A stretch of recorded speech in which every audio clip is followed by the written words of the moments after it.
Em Buenos Aires, enquanto a cidade seguia sua rotina agitada, um movimento silencioso começava a se espalhar pelos corredores do futebol argentino.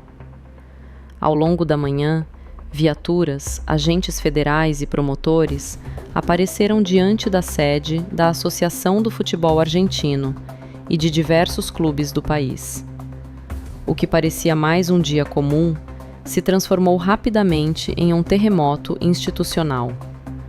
A notícia se espalhou como fogo. A Justiça havia iniciado uma operação massiva contra supostos esquemas de lavagem de dinheiro envolvendo dirigentes, contas suspeitas e contratos questionáveis. Segundo os primeiros relatos, dezenas de endereços foram alvo de buscas. Documentos, computadores e registros financeiros foram apreendidos, enquanto o país tentava entender a real dimensão do escândalo. O epicentro político e emocional dessa crise era uma das instituições mais simbólicas da Argentina, onde o futebol não é apenas um esporte, mas parte da identidade nacional. E como sempre acontece em situações assim, a narrativa sobre o que realmente estava acontecendo mudava de acordo com os olhos de quem observava. A imprensa de centro descreveu o episódio com cautela e foco nos fatos.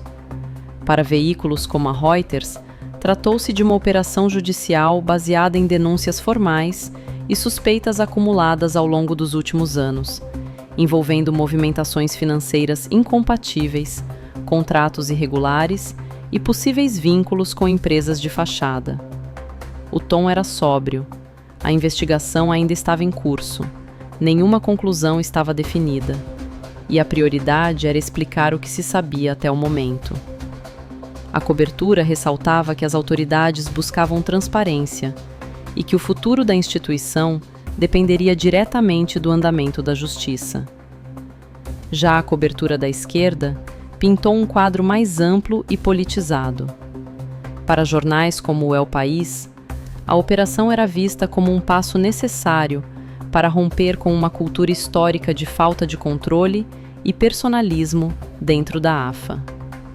A narrativa destacava que, há anos, dirigentes acumulavam poder com pouca prestação de contas e que a investigação expunha um sistema opaco que sobrevivia intocado. Era um alerta sobre a fragilidade das instituições esportivas e sobre como o futebol, tão central na vida pública argentina, pode ser facilmente capturado por interesses particulares. O enfoque estava menos na operação em si e mais nas estruturas que permitiram que esse cenário se formasse. Do outro lado do espectro, a imprensa de direita adotou um tom mais contundente. Para veículos como La Nación, a operação representava não apenas uma investigação, mas o possível colapso da liderança de Cláudio Chiqui Tapia, figura influente e frequentemente envolvida em controvérsias. A cobertura sugeria que este poderia ser o princípio do fim de um ciclo marcado por decisões contestadas e relações pouco transparentes. Havia um ar de inevitabilidade, como se a queda já estivesse escrita e apenas aguardasse confirmação judicial. O foco não era apenas o sistema, mas a responsabilização direta de indivíduos, especialmente aqueles associados à atual administração. Enquanto essas versões disputavam espaço, uma sensação crescia entre torcedores, analistas e dirigentes. O futebol argentino estava entrando em uma de suas maiores crises institucionais, desde os escândalos que atingiram a FIFA há quase uma década. O que começou como uma operação policial se transformava aos poucos em um espelho incômodo sobre a relação profunda entre paixão, poder e dinheiro.